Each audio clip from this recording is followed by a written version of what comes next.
무료 독감 백신 접종이 다음 주 월요일 재개됩니다. 정부는 상온 노출 독감 백신이 품질에 이상이 없다고 판단했습니다.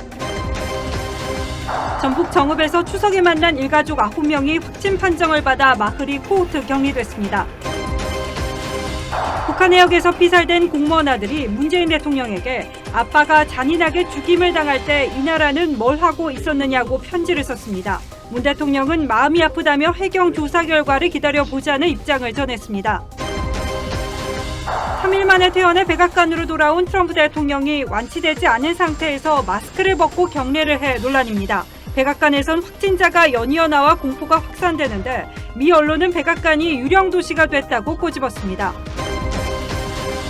지자체나 정부 부처가 보내는 긴급 재난 문자 비용을 모두 민간 이동통신사가 부담하고 있는 것으로 확인됐습니다. 비강남권이 흑석동에서 처음으로 84제곱미터 아파트가 20억 원에 거래됐습니다. 마포와 용산도 곧 20억 시대를 열 것이라는 전망입니다. 정부가 임신 14주까지는 낙태를 허용하는 쪽으로 입장을 정리했습니다. 낙태죄 처벌 전면 폐지를 주장해온 여성계는 강력 반발했습니다.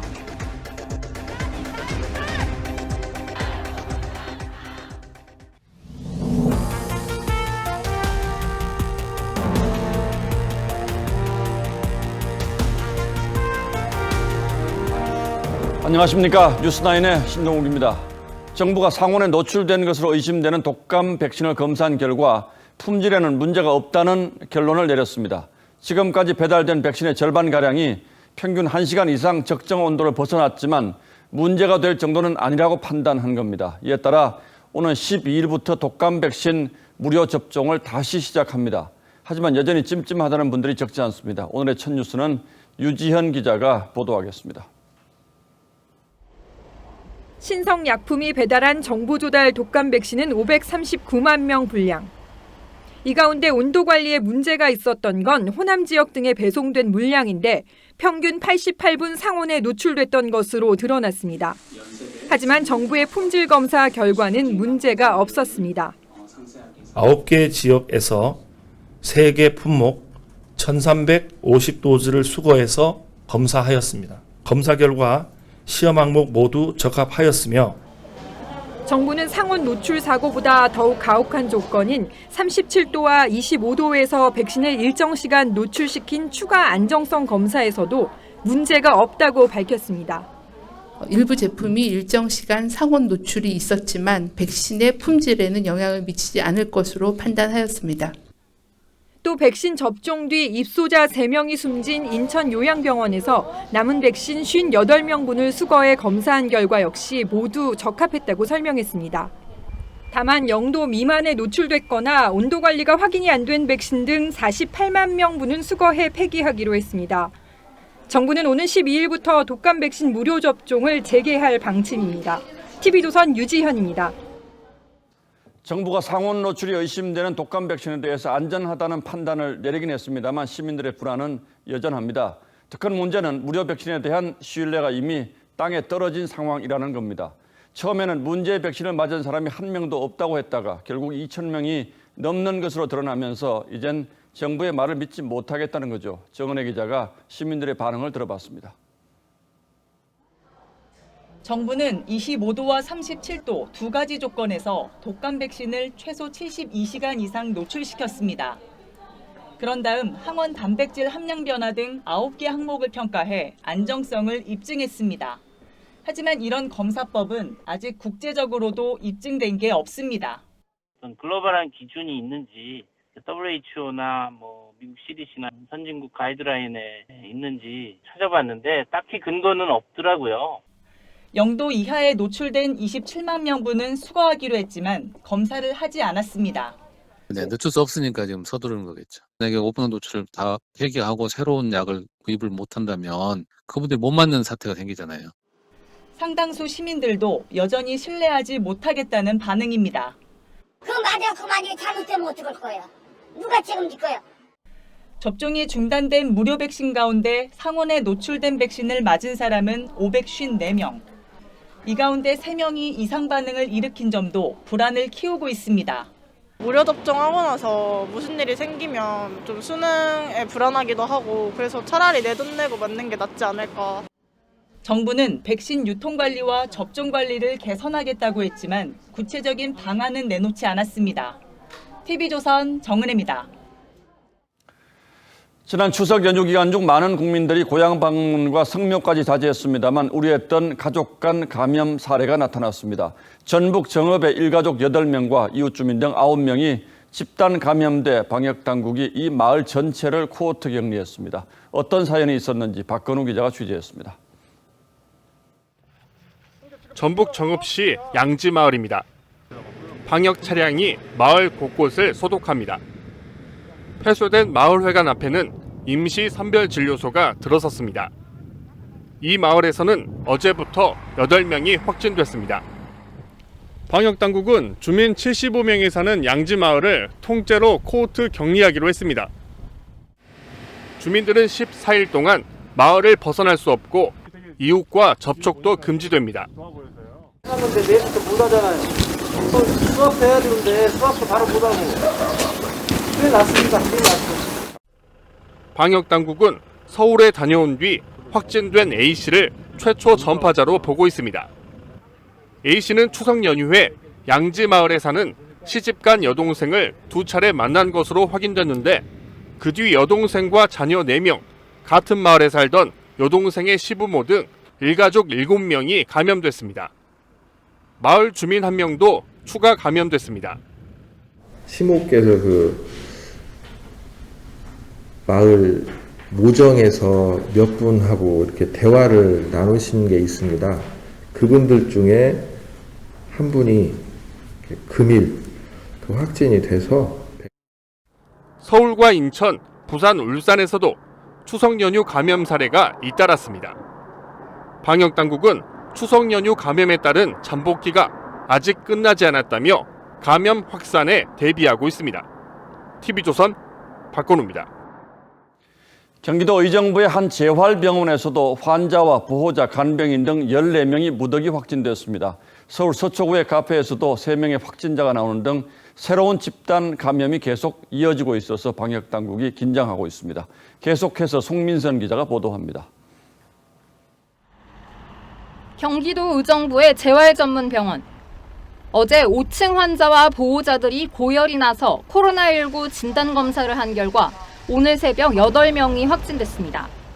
이에 검사를 확대하자 환자와 보호자, 간병인과 간호사까지 6명이 추가 양성 판정을 받아 전체 14명이 확진됐습니다. 지금 아예 안으로는 못 들어갔습니다. 방역당국은 병원 종사자 등 400여 명을 전수검사하고 코호트 격리를 검토하고 있습니다.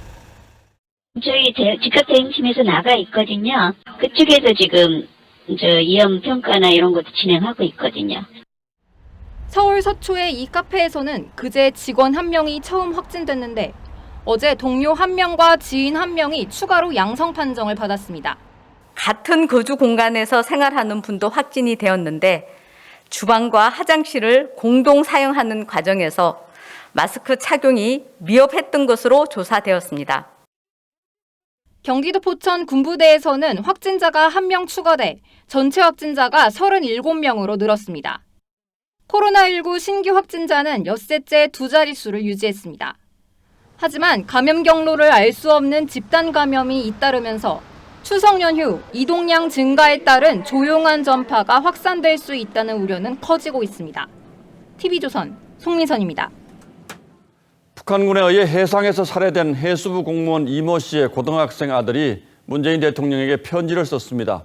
정부의 월북 발표를 믿을 수 없다며 아빠가 죽임을 당할 때 나라는 무엇을 했느냐고 물었습니다. 하지만 문재인 대통령은 월북 부분에 대해서는 답하지 않고 대변인을 통해 나도 마음이 아프다, 수색을 지켜보자고 했습니다. 김보건 기자입니다. 북한군에 사살된 해수부 공무원의 아들 이모군이 쓴 편지입니다. A4 용지 2장 분량으로 직접 쓴 손편지입니다.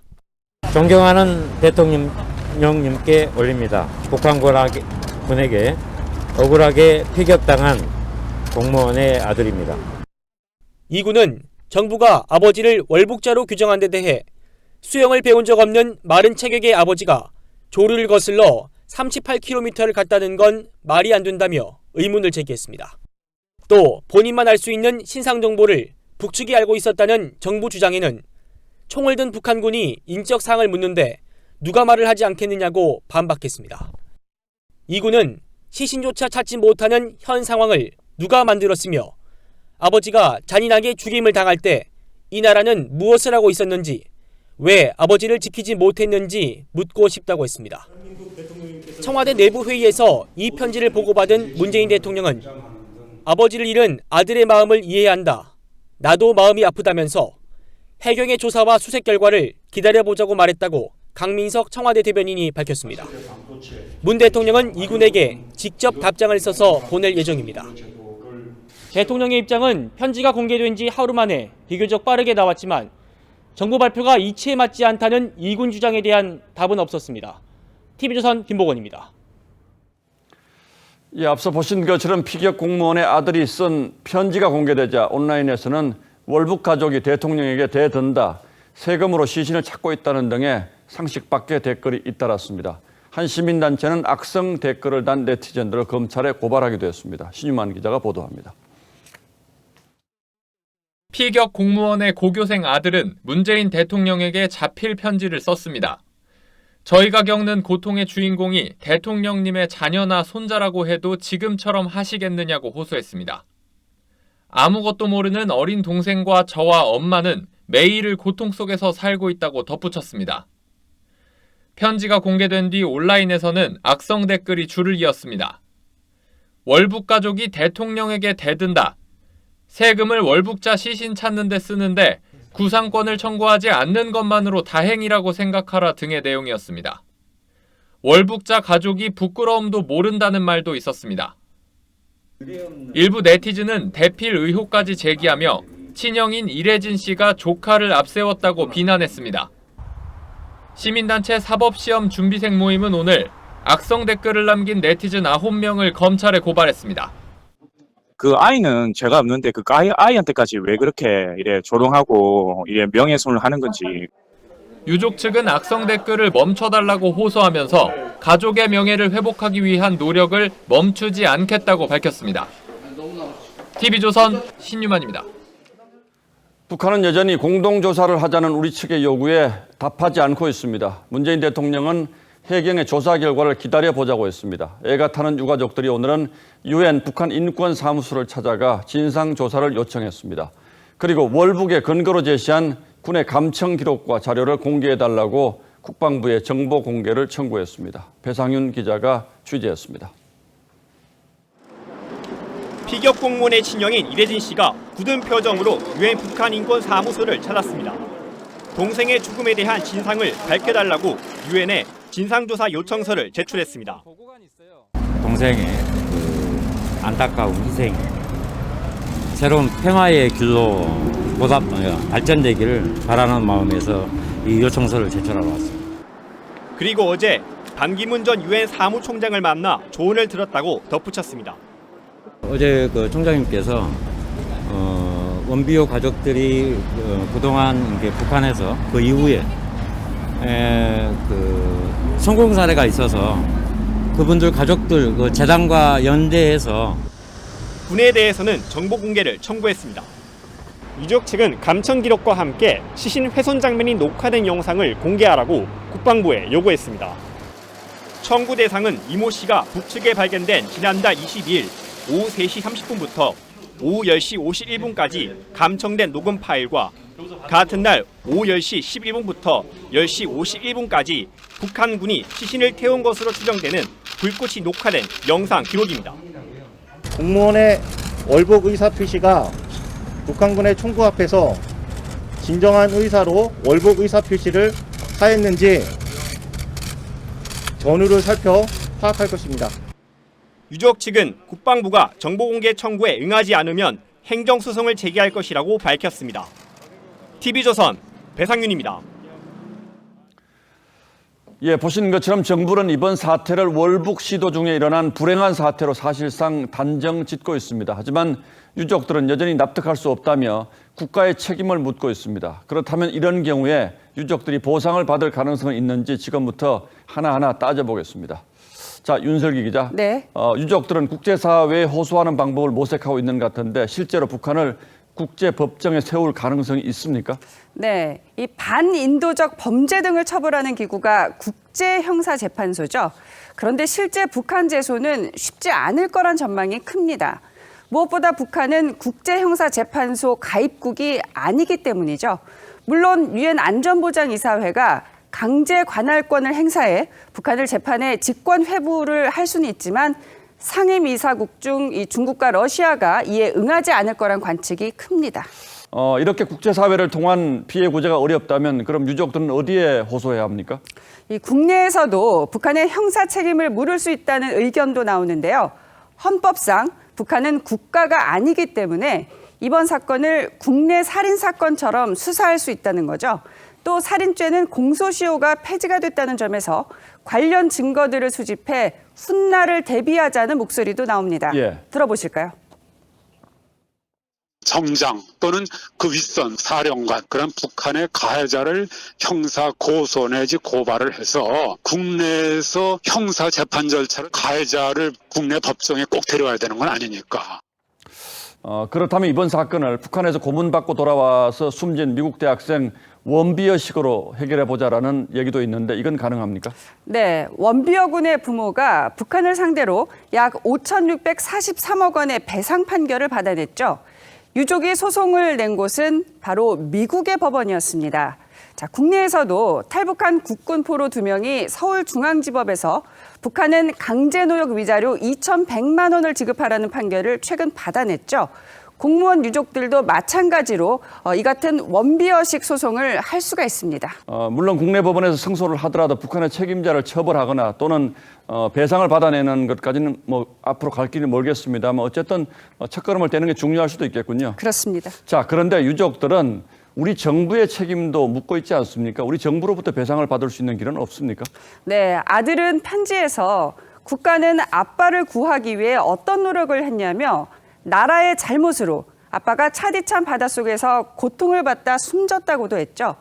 하지만 유족의 울분처럼 국가로부터 배상을 받기란 쉽지 않을 거란 전망이 나오는데요. 왜 그런지 들어보실까요? 예. 정부가 월북했을 가능성이 높다라는 국가의 정보력이라든지 이런 걸 통해서 주장하게 될 텐데 민간인의 입장에서 반박해서 입증하는 것은 쉽지는 않을 것 같아요.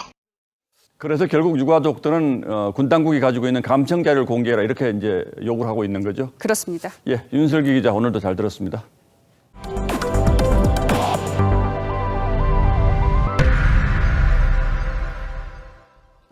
예, 지금부터는 미국 워싱턴으로 가보겠습니다. 코로나19에 감염돼 군 병원에 입원했던 트럼프 대통령이 사흘 만에 백악관으로 돌아왔습니다. 마치 개선 장군처럼 코로나를 겁낼 필요가 없다고 큰소리치며 마스크를 벗었습니다. 백악관은 한술 더 떠 기념 주화를 만들겠다고 나섰습니다. 미국 언론들의 비난이 쏟아지고 있습니다. 송무빈 기자입니다.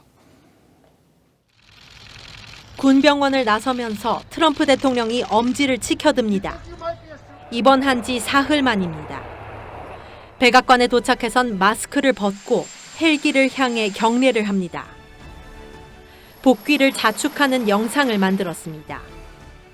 Don't be afraid of it. You're going to beat it. We have the best medical equipment. We have the best medicines. 자신의 건재를 과시했지만 일반 국민은 받지 못하는 치료를 받아놓고 위험성을 여전히 무시한다는 비난이 쏟아졌습니다. We elected a reality TV star who doesn't take seriously the health and the risk. 백악관은 한술 더 뜹니다. 트럼프 코로나19를 무찌르다라는 문구가 들어간 $100짜리 기념주화 제작에 들어갔습니다. 하지만 주치의는 다 나은 게 아니라며 관저에서 자가격리를 해야 한다고 지적했습니다. Though he may not entirely be out of the woods yet, the team and I agree that all our evaluations, and most importantly, his clinical status, support the president's safe return home. 트럼프 대통령은 참모들과 전문가들의 만류에도 퇴원을 고집했습니다. 빨리 회복한 것처럼 보이기 위한 거라는 분석입니다. 미국 언론들은 트럼프 행정부가 트럼프의 감염을 계기로 고위험군은 보호하면서 젊은 층은 통제를 풀어 집단 면역을 갖게 하는 전략을 만지작거리고 있다고 보도했습니다. TV조선 송무빈입니다. 트럼프는 돌아왔지만 트럼프의 입인 백악관 대변인이 확진 판정을 받은 데 이어 출입기자들까지 감염되는 사례가 잇따르고 있습니다. 그래서 백악관 건물 자체가 코로나의 온상이 되고 있다는 우려가 나오고 있습니다. 미국 언론들은 백악관이 코로나에 점령당해 유령 도시가 됐다고 묘사했습니다. 오늘의 포커스는 기이한 백악관의 코로나 대응에 맞췄습니다. 지난 2일 트럼프 대통령의 코로나 확진을 알렸던 백악관 대변인. 기자들 앞에서도 당당히 마스크를 벗었죠. But as soon as he was assured that he indeed tested positive for COVID-19, within an hour we put out that information to the American people. 그런데 결국 본인이 확진 판정을 받았습니다. 접촉자로 분류된 지난 1일부터 계속 검사를 받아왔는데 마스크도 없이 브리핑을 해왔습니다. There are privacy concerns we take very seriously, safeguarding the information of the personnel here in the White House. 그녀와 함께 일하는 대변인실 직원 2명도 확진된 것으로 전해졌습니다. 앞서 백악관에서는 트럼프의 최측근인 호프 힉스 보좌관을 시작으로 트럼프와 부인 멜라니아 여사, 대통령 수행원 릭 루나 보좌관 등 측근들이 줄줄이 양성 판정을 받았죠. 하지만 트럼프의 감염 경로는 아직 불분명한 상태입니다. 지난달 26일 백악관에서 열린 연방대법관 후보자 지명식 참석자 중에도 양성 반응이 속출하고 있기 때문이지요. Judge Amy Coney Barrett. 참석자였던 켈리안 코네이 백악관 전 선임 고문과 크리스 크리스티 전 뉴저지 주지사, 톰 틸리스, 마이클 상원의원도 확진됐고 대학 총장, 목사 등도 확진 판정을 받았습니다. 앤서니 파우치 국립전염병연구소 소장은 지명식 참석자에 대한 추적 조사가 필요하다고 강조했습니다. Is to do the identification, isolation, and contact tracing so that you can get people who have been exposed to go into the appropriate quarantine, get tested, and do the... 백악관 출입기자 3명도 최근 확진 판정을 받으며 불안감은 커지고 있죠. 워싱턴 포스트는 백악관이 유령 도시가 됐다고 꼬집었고 미국 CBS 기자는 백악관보다 북한에서 취재했던 게 더 안전하다고 느낀다고 했습니다. 관련자들이 잇따라 확진 판정을 받은 데다 트럼프 대통령이 확진 상태로 돌아온 백악관. 자칫 코로나 슈퍼 진앙지가 될 수 있다는 우려가 커지고 있습니다. 뉴스나인 포커스였습니다. 트럼프 대통령을 비롯한 백악관 주요 인사들이 코로나에 감염된 건 결국 마스크 착용을 소홀히 한 대가라고 봐야 할 겁니다. 지금까지는 코로나19가 거의 비말, 즉 침이 튀겨서 감염된다고 알려져 왔는데 미국 질병센터가 공기를 통해서도 감염될 수 있다고 뒤늦게 인정했습니다. 마스크 착용이 그만큼 중요하다는 뜻이겠죠. 그리고 감염된 환자 3명 가운데 1명은 정신착란 같은 뇌질환이 나타났다는 연구 결과도 나왔습니다. 송지욱 기자가 보도합니다. 비행기 안에서 마스크를 안 썼다고 싸움이 벌어집니다. 미국에선 마스크가 여전히 논란거리입니다. Masks are a false sense of security and everybody thinks that it prevents it. It does not prevent it. 미 질병센터는 환기가 잘 안 되는 이례적인 환경에서는 코로나19가 공기를 통해 감염될 수 있다고 밝혔습니다. 1.8m 이상 떨어진 사람에게도 감염시킬 수 있고 특히 폐쇄된 공간에서 노래나 운동 같은 강한 호흡을 할 때 전파가 잘 된다고 설명했습니다. 지난달 이 가능성을 공개했다가 사흘 만에 실수였다며 삭제했는데 입장을 재번복한 겁니다. 지난 1월 중국 저장성의 버스에선 에어컨 바람을 타고 집단 감염이 일어났고 우리도 8월 파주 집단 감염 때 에어컨이 전파 경로로 지목됐습니다. 감염 환자의 3분의 1은 뇌질환 증상을 호소했습니다. 노스웨스턴 메디슨 병원 연구진에 따르면 코로나 입원 환자 509명 중 30% 이상이 정신착란, 집중력 장애, 단기 기억 상실 등을 겪었습니다. 사망 확률도 뇌질환 증상을 보이지 않는 환자의 7배였습니다. 다만 바이러스가 뇌세포를 직접 공격한다는 증거는 나오지 않았습니다. TV조선 송지욱입니다. 정부가 임신 14주까지 낙태를 허용하고 이 기간 이후에는 기존처럼 낙태죄를 그대로 유지하기로 했습니다. 낙태죄 전면 폐지를 주장해온 여성계는 강력 반발했습니다. 변지영 기자입니다.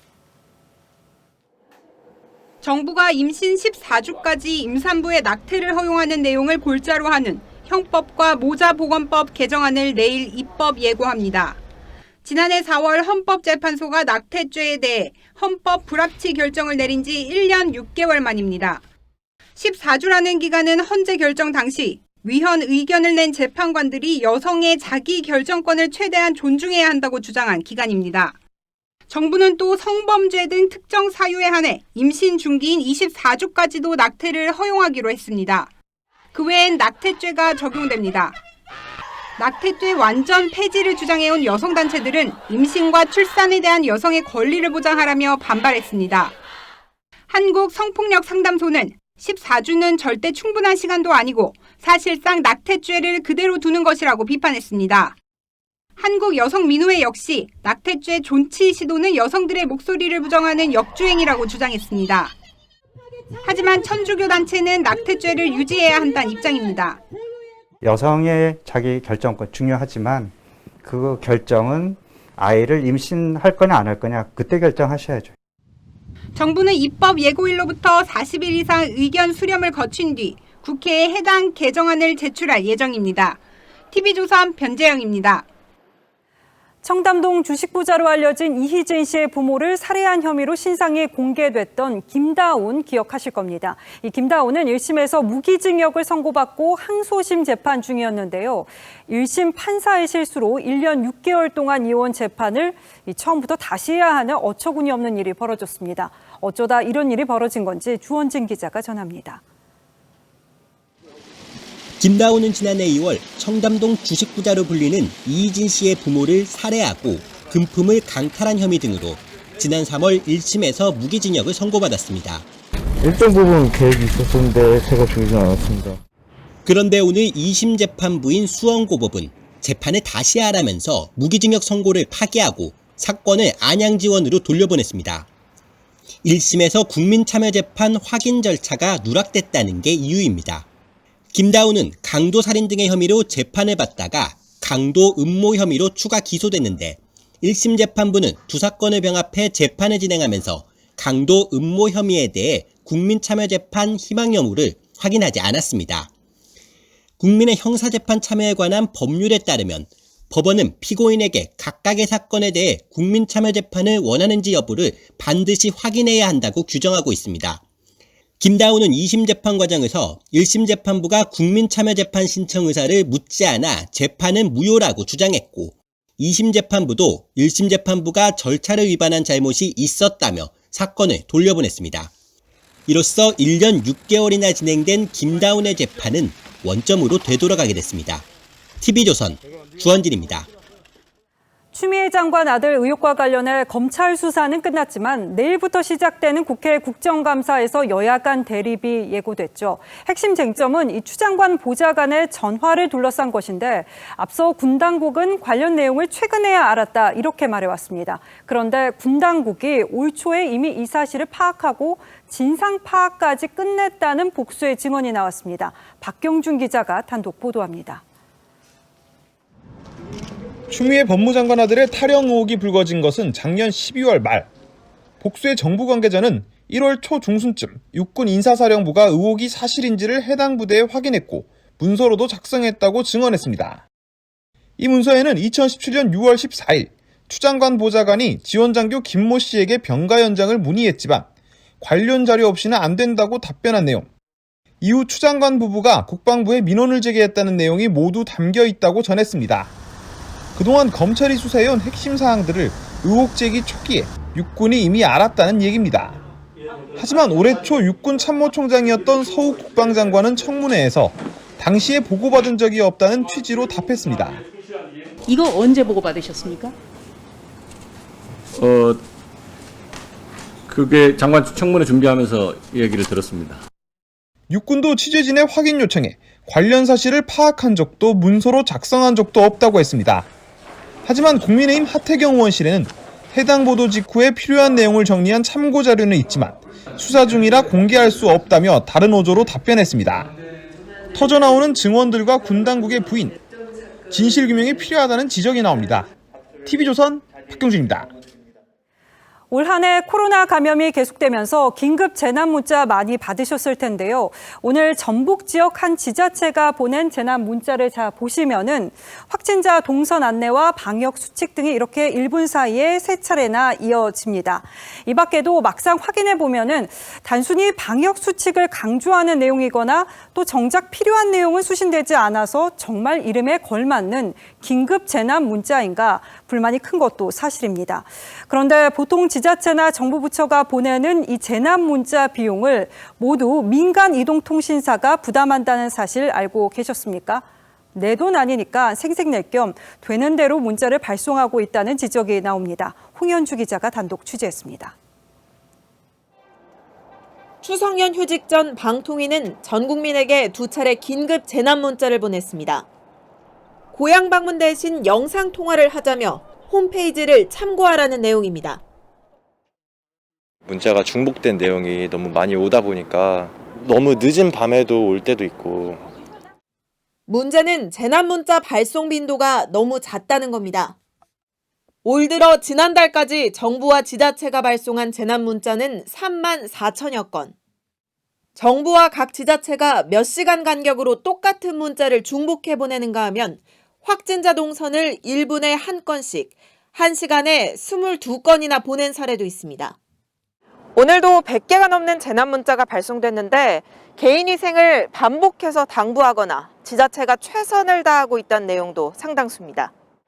정부 부처와 지자체가 재난 문자 승인권을 모두 갖고 있는 데다 재난안전관리기본법에 따라 비용 일체를 이동통신 3사가 부담하다 보니 경쟁적으로 재난 문자를 발송하고 있다는 지적이 나옵니다. 시민들이 굉장히 피로감을 느낍니다. 재난 문자라는 것은 위기 경보 기능인데 이 기능을 잃고 완전히 양치기 경보로 전락하고 있다. 통신사들의 문자 메시지 요금을 기준으로 환산하면 정부가 무료로 쓴 긴급 재난 문자 비용은 수천억 원 규모로 추산됩니다. TV조선 홍현주입니다. 정부는 계속해서 집값이 안정되고 있다고 얘기하지만 부동산 시장 상황은 좀 다른 것 같습니다. 비강남권인 흑석동에서 처음으로 84제곱미터 아파트가 20억 원에 거래됐습니다.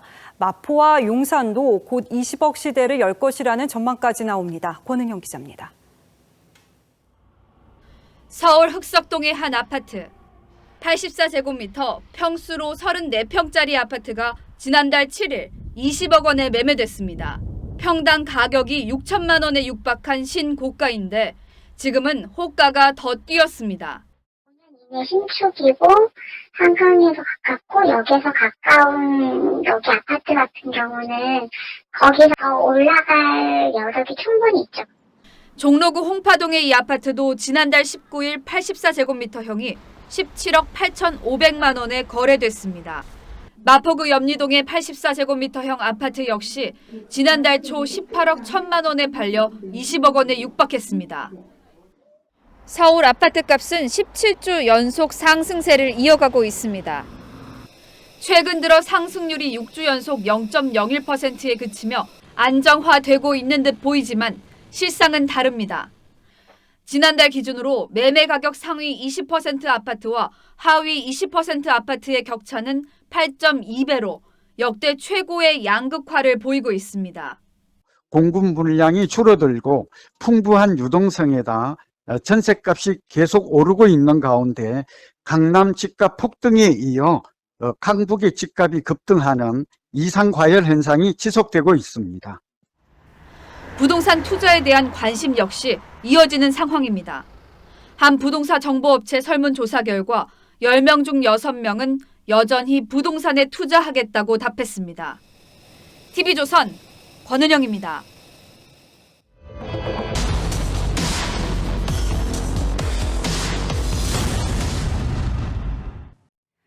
제주도에 가면 렌터카는 필수다 보니까 이왕이면 비용 저렴하고 요즘 대세라는 전기차 한번 타보자 하시는 분들 있으실 텐데 이 충전소 부족으로 시간을 허비하는 경우가 비일비재해서 불만이 커집니다. 어느 정도인지 소비자탐사대 김하림 기자가 취재했습니다. 제주도 곳곳에 보이는 전기차. 관광지와 시내 도로 등 어디서나 쉽게 볼 수 있습니다. 친환경에 운행 비용도 저렴해 인기인데 전기차가 늘면서 관광객들이 뜻하지 않은 불편을 겪습니다. 우선 차량에 맞는 충전기를 찾기가 쉽지 않습니다. 전기차는 제조사에 따라 충전 방식이 크게 세 종류로 나뉘는데요. 서로 충전 단자가 이렇게 다르다 보니 실제로 충전을 할 수 있는 충전소는 턱없이 부족합니다. 네, 혹시 지금 왜 가시는 거예요? 충전이 안 돼가지고. 전기차 충전 시간은 급속은 한두 시간이고 완속은 8, 9시간 걸립니다. 그렇다 보니 일정이 빠듯한 여행객들은 급속 충전기를 이용해야 합니다. 이 때문에 차종에 맞는 급속 충전소를 찾아 뺑뺑이 돌기가 일쑤입니다. 간 김에 충전을 하려고 했는데 이제 안 돼가지고 고장나 있더라고요. 그나마 제대로 찾아가 충전을 시도했더니 고장이고 고장났는데? 렌터카를 반납하기 전 충전해야 하는 여행객들은 마음이 급할 수밖에 없는데 이처럼 전기차를 충전하느라 소중한 여행 시간을 허비하는 경우도 적지 않습니다. 제작진도 주행거리 100km를 남기고 충전을 시도해봤습니다. 가까운 관광지 충전소를 가보니 충전기 2대 중 하나는 수리 중이고 나머지는 사용 중. 또 다른 곳은 충전기가 모두 완속인 데다 회원카드가 필요합니다. 회원카드는 저희가 따로 드리지 않기 때문에요. 다른 쪽으로 이동하셔가지고 진행을 하셔야 됩니다. 관광지 4곳을 다녔지만 모두 충전 실패. 어떡해요? 가다가 설 수도 있어요. 공영주차장 충전소를 찾아 가까스로 성공했습니다. 제주도는 전기차 등록 대수가 2만 대에 달해 전국 시도 중 가장 많습니다. 하지만 이에 비해 급속 충전기는 900여 대에 불과해 전국 16위 수준입니다.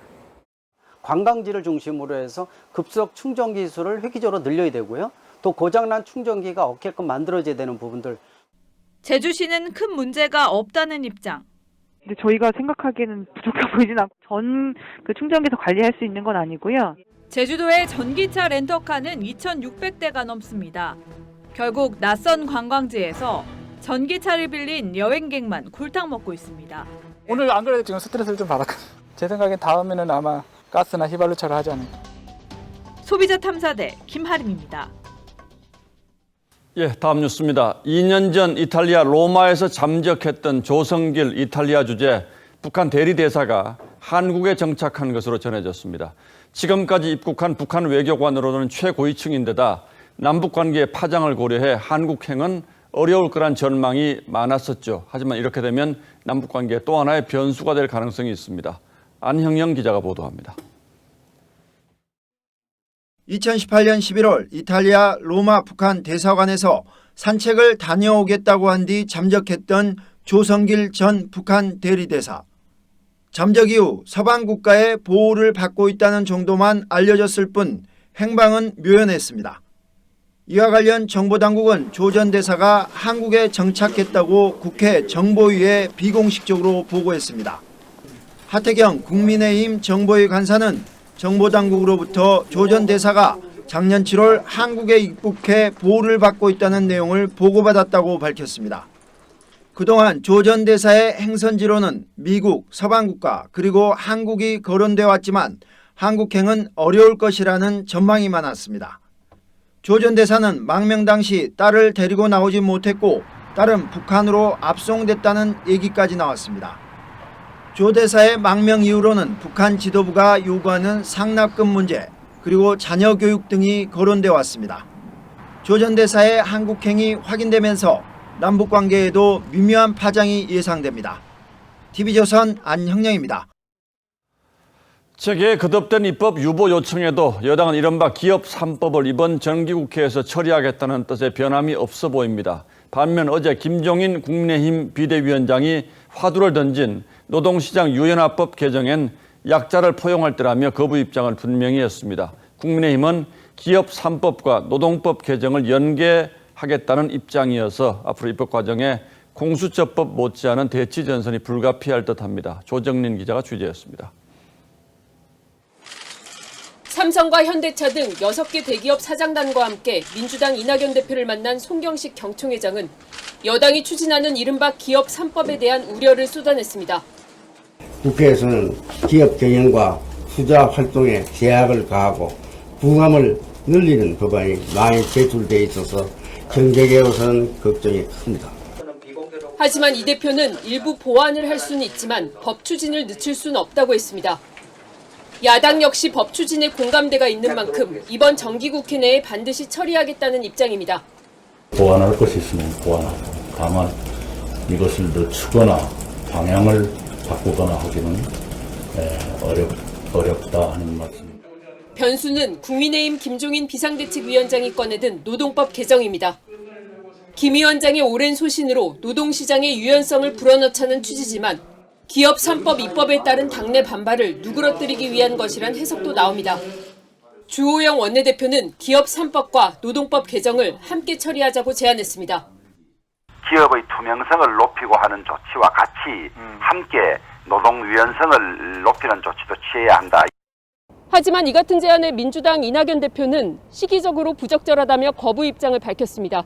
경제 3법과 노동법 처리를 두고 국감 이후 여야 간 기싸움이 예상됩니다. TV조선 조정른입니다. 탁현민 청와대 의전 비서관과 가까운 인사들이 설립한 신생기획사가 청와대와 정부 행사를 여러 건 수주해서 특혜 논란이 인바했습니다. 그런데 이 기획사가 지난해 외국에서 진행된 대통령 참석 행사를 불과 닷새 앞두고 중기벤처부 산하기관과 또 다른 수의 계약을 맺었는데 중기부가 추가 계약을 준비하라는 공문을 보낸 지 불과 이틀만이었던 것으로 확인됐습니다. 이례적인 수의 계약에서 또 특혜 의혹이 불거졌습니다. 이태희 기자의 단독 보도입니다. 지난해 9월 태국에서 열린 브랜드 K 론칭 행사입니다. 우수 중소기업 제품을 K 브랜드로 묶어 소개하는 행사로 순방 중이던 문재인 대통령과 박영선 중기벤처부 장관 등이 참여했습니다. 당초 이 행사는 A 공연 기획사가 용역을 맡아 준비 중이었는데 중기부는 전문성 있는 연출과 진행을 추가로 준비하라는 공문을 산하기관에 내려보냈습니다. 행사를 불과 닷새 앞둔 시점이었습니다. 중기부 산하인 중기유통센터는 공문을 받은 지 이틀 만에 탁현민 비서관 측근 회사인 노바운더리와 수의 계약을 맺었습니다. 계약금 5,500만 원을 받은 이 기획사의 역할은 진행자 2명을 추가 섭외하는 것이었습니다. 해당 기획사는 브랜드 K의 다른 행사 준비를 위해 해외 문화 홍보원과도 2억 2,500만 원 규모의 계약을 체결한 상태였습니다. 계약 2주 전엔 현지 사전 답사까지 다녀왔습니다. 야당은 대통령 행사를 총괄하는 탁 비서관이 연관됐을 가능성을 제기했습니다. 특혜를 주기 위해 수의 계약을 지시한 것과 다름없습니다. 중기부와 그 윗선의 사전 교감이 의심되는. 중기부와 해당 기획사 측은 정상적인 절차를 밟아 진행됐으며 국감에서 자세히 밝힐 것이라고 했고 탁현민 비서관은 사실 그대로만 보도해달라는 입장을 내놨습니다. TV조선 이태희입니다. 미국이 전략자산을 총출동시킨 대규모 훈련 영상을 공개했습니다. 중국 군용기가 대만 상공을 매일 드나들다시피 하면서 무역 시리를 벌이자 경고를 한 것으로 풀이되는데요. 미중 갈등이 경제 부분에서 그치지 않고 군사적 긴장까지 높이고 있습니다. 윤동빈 기자의 보도입니다. 여단위는 군사기지로 불리는 9만 톤급 핵추진 항공모함 로널드 레이건함. 300km 떨어진 해상에서 적진 방공망을 무력화시킬 수 있는 유도미사일 순항함 엔티텀함, 미국 최신 함정과 핵추진 잠수함 위로 B-1B 랜서 폭격기와 전자전기들이 날아오릅니다. 미 인도태평양 사령부가 지난달 14일부터 괌 일대에서 벌이고 있는 용감한 방패 훈련입니다. 최근 미국의 첨단 무기 수출 지원을 받은 대만을 향해 중국이 군사적 압박을 높이자 미국이 보란듯이 대규모 훈련 장면을 공개한 겁니다. 미국이 최첨단 전략자산과 실전적인 대항국까지 운영하면서 실전적인 훈련을 공개한 것은 이례적이라 볼 수 있습니다. 미국은 중국 항공모함을 격파할 수 있는 대한미사일 하푼도 선보였습니다. 앞서 미국 해군 차관을 지낸 세스 크롭시 허드슨 연구소 선임 연구원은 미국 선거일이 대만에는 위기가, 중국에는 기회가 될 수 있다며 대선일인 11월 3일에 중국이 대만 공습을 감행할 수도 있다고 경고했습니다. TV조선 윤동빈입니다. TV조선이 주최하는 2020 서울 푸드 페스티벌이 시작됐습니다. 미슐랭 셰프 12명이 만든 도시락은 코로나 방역을 위해서 애쓰는 의료진에 전달됩니다. 윤서아 기자입니다. 냄비한 하얀 윤기 사이로 먹음직스런 소고기가 모습을 드러냅니다. 버섯에 인삼까지 차례로 올리자 고급 메뉴 하나가 완성됩니다. 바스크 요리의 젊은 거장 신승환 셰프의 시연에 환호가 터져나옵니다. 스모크 하면은 약간 좀 질기고 좀 스테이크로 먹기 힘든 부위를 조금 더 먹기 쉽게 만들 수가 있고요. 학생들은 TV에서나 보던 미슐랭 스타 셰프의 조리 비법을 받아 적느라 여념이 없습니다. 모던 퀴진의 장인 박무현 셰프는 미슐랭 스타를 획득하기 위해 노력했던 과정을 학생들에게 설명합니다. 많이 요리 연습을 하면 할수록 실력이 올라갈 수밖에 없는 구조거든요. 집에서 재료 사다 놓고 계속 만들어 보는 거예요. 말로만 듣던 미슐랭 셰프를 직접 보게 되어서 되게 신기하고 재밌었던 강의였어요. 표고 마늘밥 위에 지단을 올리고 갈비찜이 마르지 않게 양념을 부어 도시락을 완성합니다. 미슐랭 셰프 12명이 정성을 들여 만드는 도시락은 모두 3,000여 개. 코로나 방역 최전선에 있는 의료진들에게 전달해 연대의 의미를 되새길 예정입니다. TV조선 윤서아입니다.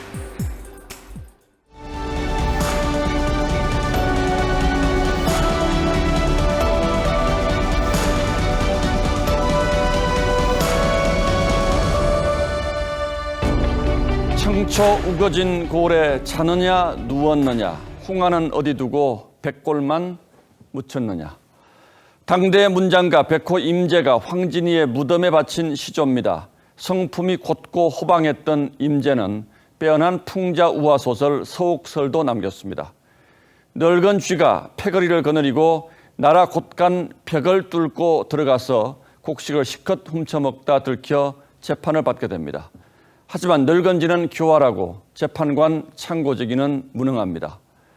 쥐는 나라 살림 거덜낸 죄를 80가지 짐승과 나무들에게 덮어 씌우고 재판관은 애꿎은 새와 짐승만 불러다 문초합니다. 임제의 우화는 지배층에 만연한 부패와 적폐를 통렬하게 비꼽니다. 그 책임은 탐관 오리들을 방치한 임금에 있다고 넌지시 말하죠. 임금의 직무유기에 대한 준엄한 꾸지점이었던 겁니다. 재정준칙이란 나라 살림을 알뜰하게 꾸리고 재정을 건전하게 유지하기 위해서 국가채무와 재정적자의 기준을 정한 일종의 규범입니다. 그런데 정부가 내놓은 첫 재정준칙을 들여다보면 혹시 빚내기 준칙이 아닌지 의심스러울 정도로 구멍이 숭숭 뚫렸습니다. 우선 국가채무부터 보죠. 문재인 정부 초기 기획재정부는 채무 비율을 40% 선에서 적정하게 유지하겠다고 밝혔습니다. 2015년 야당 대표 시절 문재인 대통령도 나라 빚이 40%에 육박하자 이렇게 걱정했습니다. 나라 국간이 바닥나서 GDP 대비 40%, 730조 원에 달하는 국가 채무를 국민과 다음 정부에 떠넘기게 되었습니다. 그런데 재정준칙에서는 무려 절반이 늘어난 60%로 올려잡았습니다. 그것도 채무와 재정적자 한도를 둘 다 지키지 않아도 되게 계산 방식을 짰습니다. 경제 상황에 따라서 한도를 더 늘릴 수 있는 예외도 다양하게 두었습니다. 지키고 조이는 규범이라기보다는 느슨하게 풀고 허무는 맹탕에 가깝다는 말이 그래서 나옵니다. 게다가 준칙 적용은 2025년에 시작하겠다고 합니다. 지금 정부 임기 중에는 그나마 기준에도 구애받지 않고 펑펑 쓰겠다는 얘기처럼 들립니다. 재정 준칙이 나라빚 면피용이 아니냐는 말이 나올 수밖에 없습니다. 정부가 나라 곳간을 무엇으로 여기는지 지금은 국회로 간 전 청와대 대변인의 이 한마디가 압축해서 보여줍니다. 곳간에 있는 그 작물들은 쌓아두기만 하면 썩어버리게 마련이기 때문에 10월 6일 앵커의 시선은 나라 비전 다음 정부가 알아서 였습니다.